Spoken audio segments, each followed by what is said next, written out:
This is the IELTS listening test. You will hear a number of different recordings and you will have to answer questions on what you hear. There will be time for you to read the instructions and questions, and you will have a chance to check your work. All the recordings will be played once only. The test is in 4 parts. At the end of the test, you will be given 10 minutes to transfer your answers to the answer sheet. Now turn to Part 1.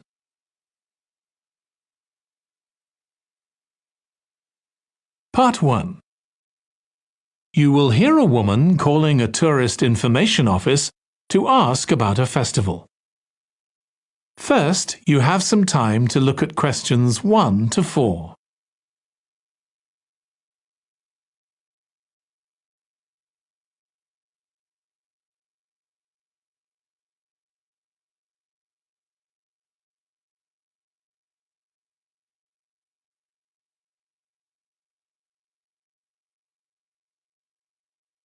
Now listen carefully and answer questions 1 to 4.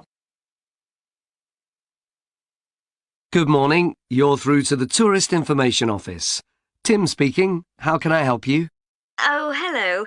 Could you give me some information about next month's festival, please? My family and I will be staying in the town that week. Of course. Well, it starts with a concert on the afternoon of the 17th. Oh, I heard about that. The orchestra and singers come from the USA, don't they? They're from Canada. They're very popular over there.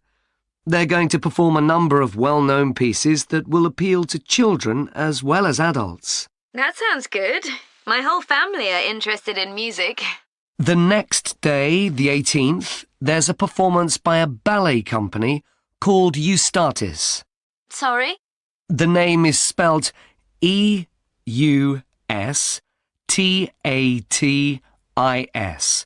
They appeared in last year's festival and went down very well. Again, their programme is designed for all ages. Good. I expect we'll go to that. I hope there's going to be a play during the festival. A comedy, ideally. You're in luck. On the 19th and 20th, a local amateur group are performing one written by a member of the group. It's called Jemima. That'll be on in the town hall. They've already performed it 2 or 3 times. I haven't seen it myself, but the review in the local paper was very good. And is it suitable for children? Yes. In fact, it's aimed more at children than at adults. So both performances are in the afternoon. And what about dance? Will there be any performances? Yes, also on the 20th, but in the evening. A professional company is putting on a show of modern pieces with electronic music by young composers. Uh-huh. The show is about how people communicate, or fail to communicate with each other, so it's got the rather strange name, Chat.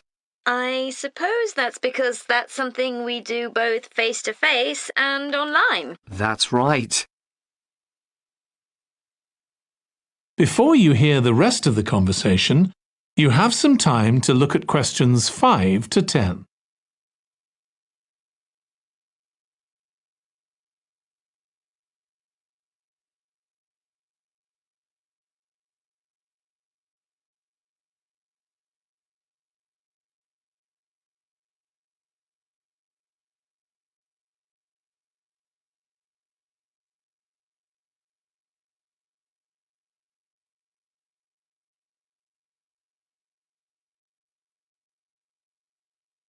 Now listen and answer questions 5 to 10. Now, there are also some workshops and other activities. They'll all take place at least once every day, so everyone who wants to take part will have a chance. Good. We're particularly interested in cookery. You don't happen to have a cookery workshop, do you? We certainly do. It's going to focus on how to make food part of a healthy lifestyle. And it'll show that even sweet things like cakes can contain much less sugar than they usually do. That might be worth going to. We're trying to encourage our children to cook. Another workshop is just for children, and that's on creating posters to reflect the history of the town. The aim is to make children aware of how both the town and people's lives have changed over the centuries. The results will be exhibited in the community centre. Then, the other workshop is in toy making, and that's for adults only. Oh, why's that? Because it involves carpentry. Participants will be making toys out of wood, so there'll be a lot of sharp chisels and other tools around. It makes sense to keep children away from it. Exactly. Now, let me tell you about some of the outdoor activities.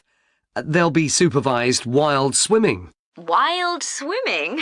What's that? It just means swimming in natural waters, rather than a swimming pool. Oh, okay. In a lake, for instance. Yes. There's a beautiful one just outside the town, and that'll be the venue for the swimming. There'll be lifeguards on duty, so it's suitable for all ages. And finally, there'll be a walk in some nearby woods every day. The leader is an expert on insects. He'll show some that live in the woods and how important they are for the environment. So there are going to be all sorts of different things to do during the festival. There certainly are. If you'd like to read about how the preparations for the festival are going, the festival organizer is keeping a blog. Just search online for the festival website, and you'll find it. Well, thank you very much for all the information. You're welcome. Goodbye. Goodbye. That is the end of part 1. You now have 1 minute to check your answers to part 1.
Part 2.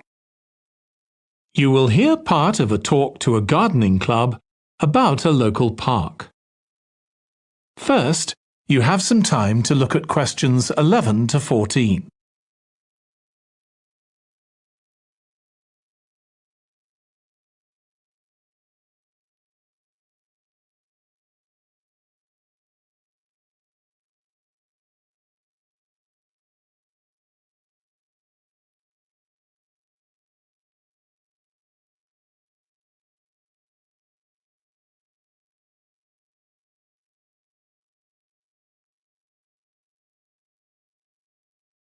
Now listen carefully and answer questions 11 to 14.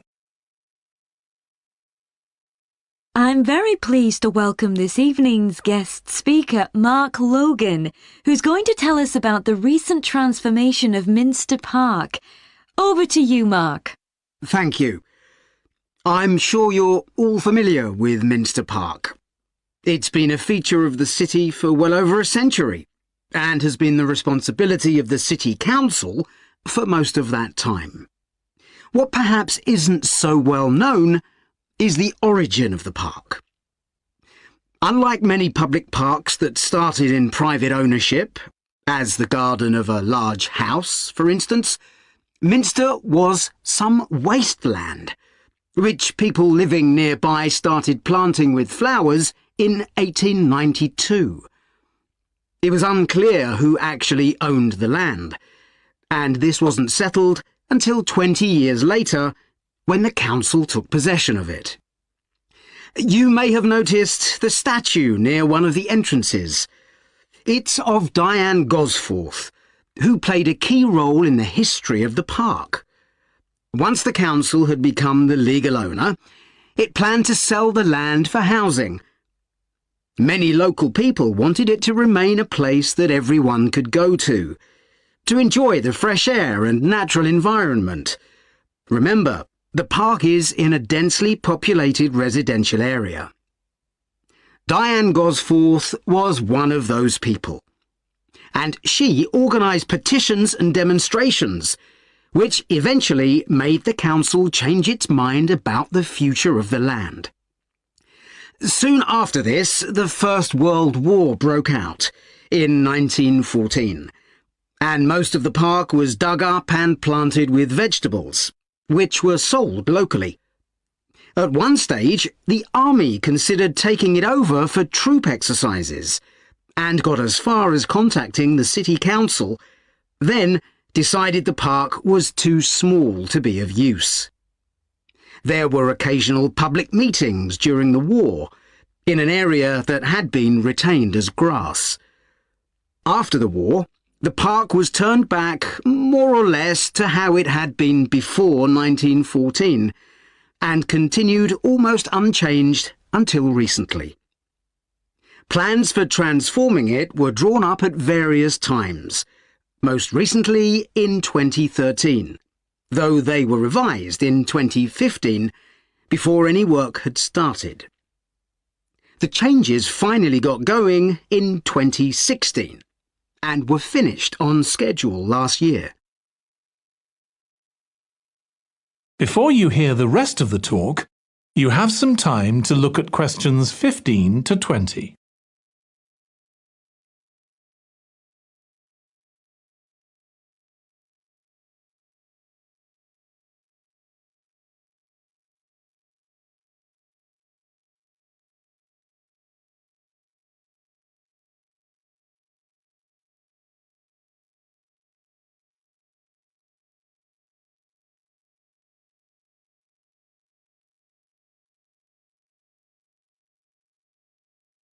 Now listen and answer questions 15 to 20. OK, let me tell you about some of the changes that have been made and some things that have been retained.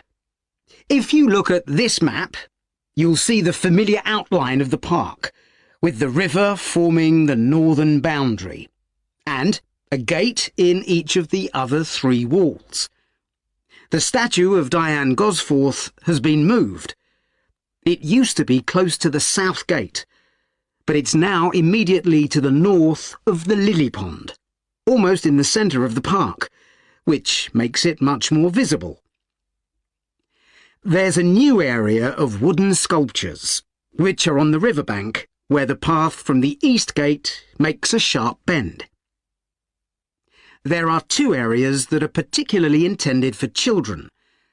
The playground has been enlarged and improved, and that's between the river and the path that leads from the pond to the river.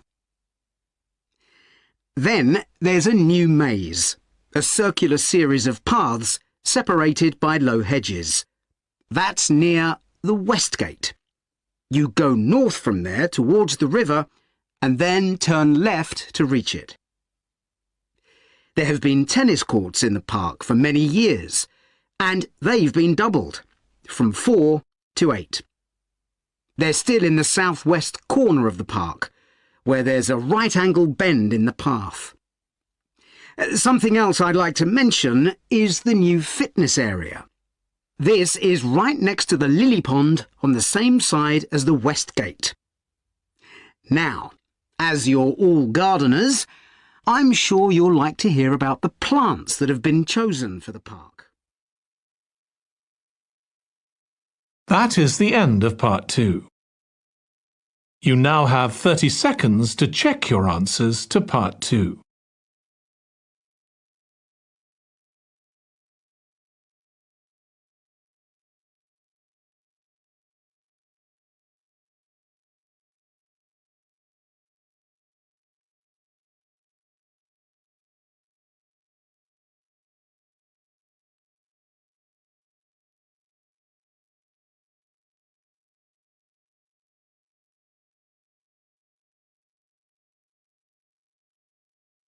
Part 3.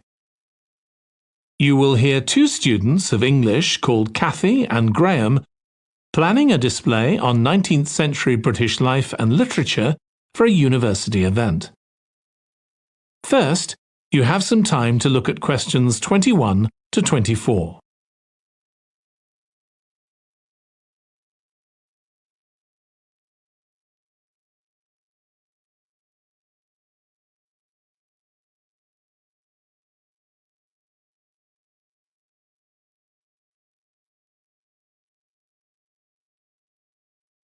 Now listen carefully and answer questions 21 to 24.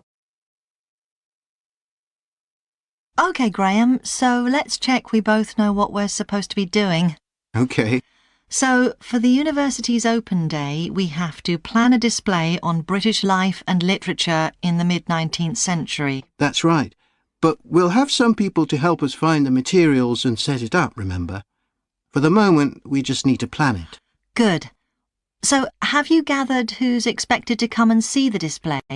Is it for the people studying English or students from other departments? I'm not clear about it. Nor me. That was how it used to be, but it didn't attract many people, so this year it's going to be part of an open day to raise the university's profile. It'll be publicised in the city to encourage people to come and find out something of what goes on here. And it's included in the information that's sent to people who are considering applying to study here next year. Presumably, some current students and lecturers will come? I would imagine so.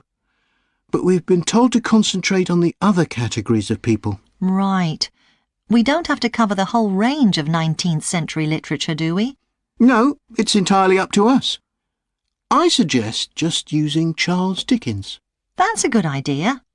Most people have heard of him and have probably read some of his novels or seen films based on them.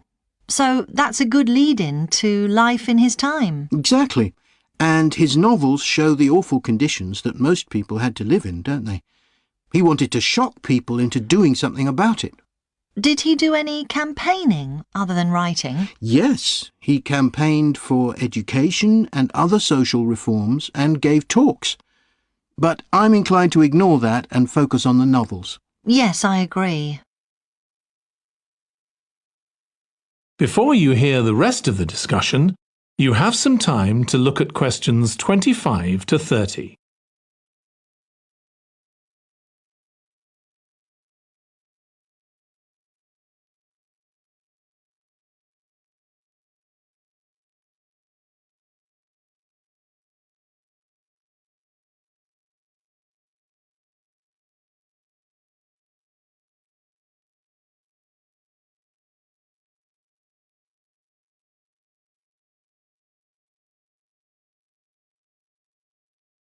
Now listen and answer questions 25 to 30.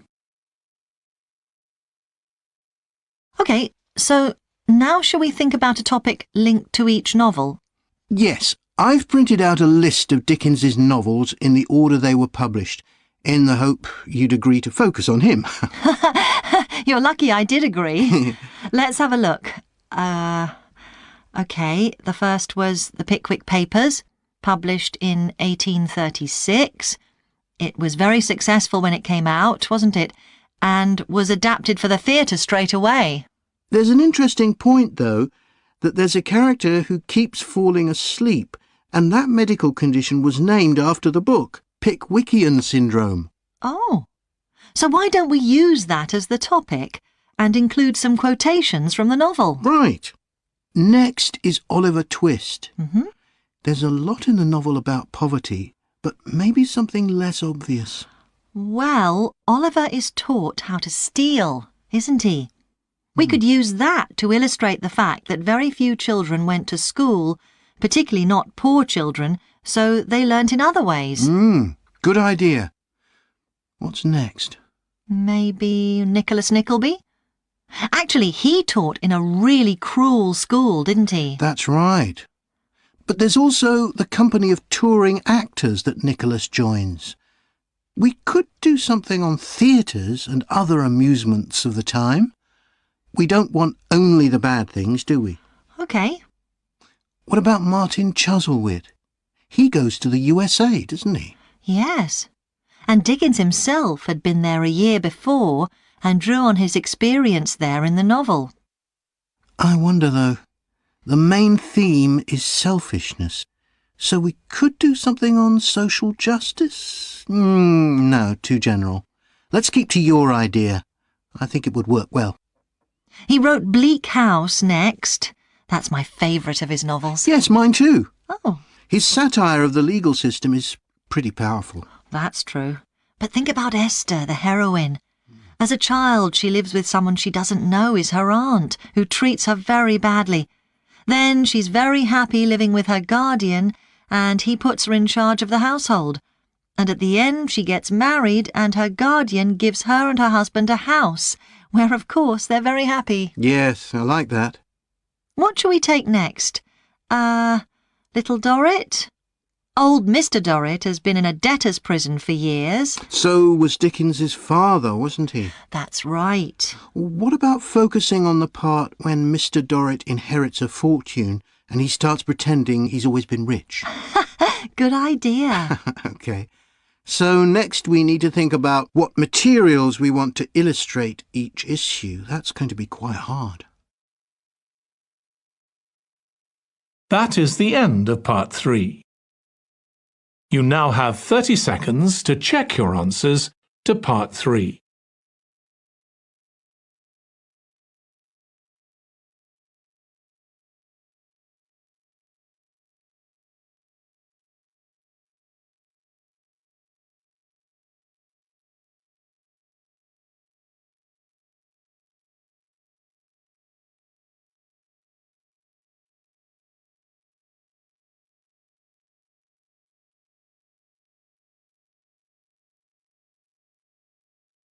Part 4.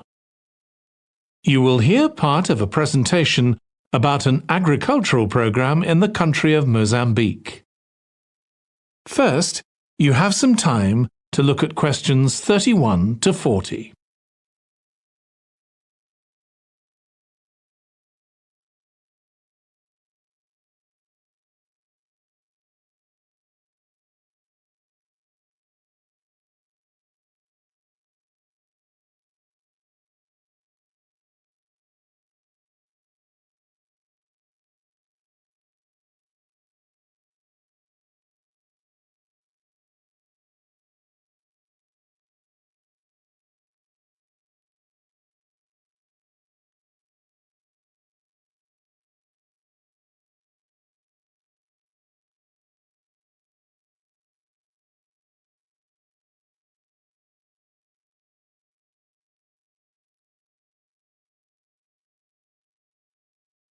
Now listen carefully and answer questions 31 to 40.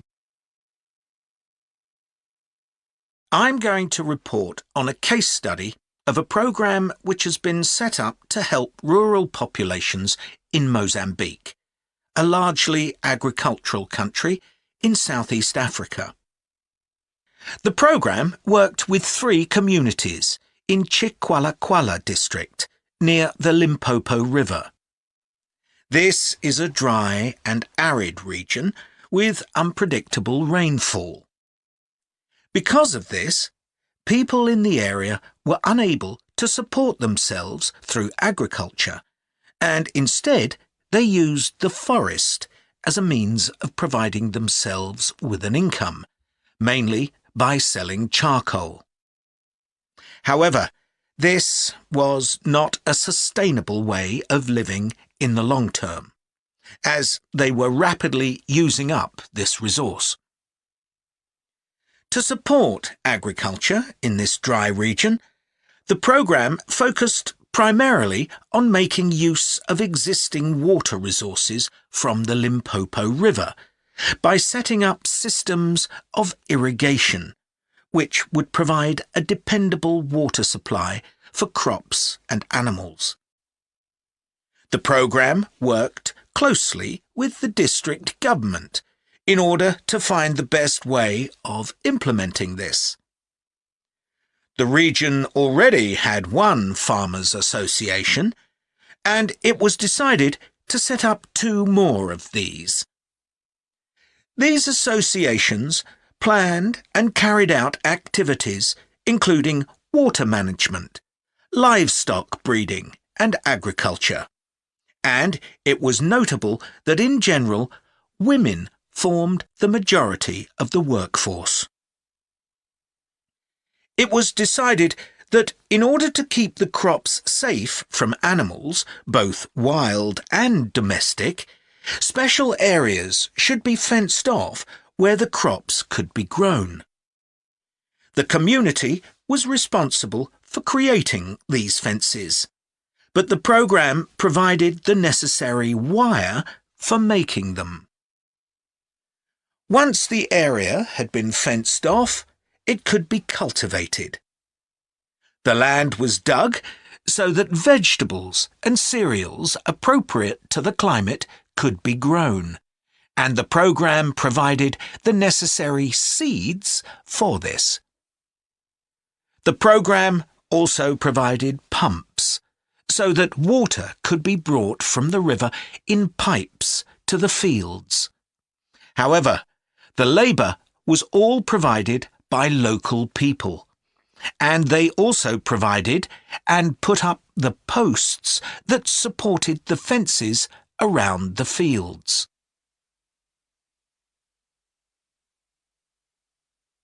Once the programme had been set up, its development was monitored carefully. The farmers were able to grow enough produce not just for their own needs, but also to sell. However, getting the produce to places where it could be marketed was sometimes a problem, as the farmers did not have access to transport, and this resulted in large amounts of produce, especially vegetables, being spoiled. This problem was discussed with the farmers' associations, and it was decided that in order to prevent food from being spoiled, the farmers needed to learn techniques for its preservation. There was also an additional initiative that had not been originally planned, but which became a central feature of the programme. This was when farmers started to dig holes for tanks in the fenced-off areas and to fill these with water and use them for breeding fish, an important source of protein. After a time, another suggestion was made by local people which hadn't been part of the programme's original proposal, but which was also adopted later on. They decided to try setting up colonies of bees, which would provide honey both for their own consumption and to sell. So, what lessons can be learned from this programme?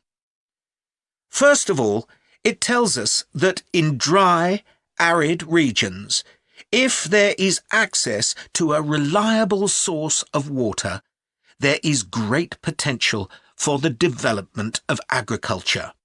In Chikwalakwala, there was a marked improvement in agricultural production, which improved food security and benefited local people by providing them with both food and income. However, it's important to set realistic timelines for each phase of the programme, especially for its design, as mistakes made at this stage may be hard to correct later on. The programme demonstrates that sustainable development is possible in areas where there is... That is the end of part 4. You now have 1 minute to check your answers to part 4.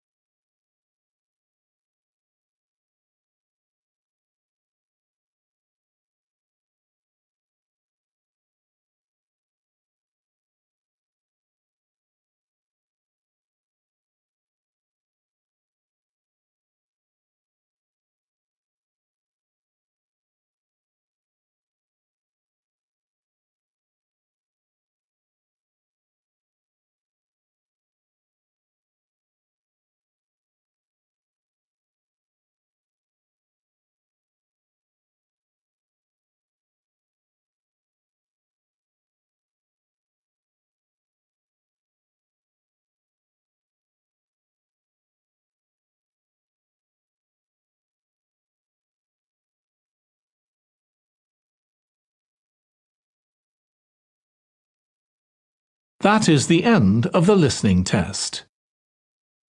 In the IELTS test, you would now have 10 minutes to transfer your answers to the answer sheet.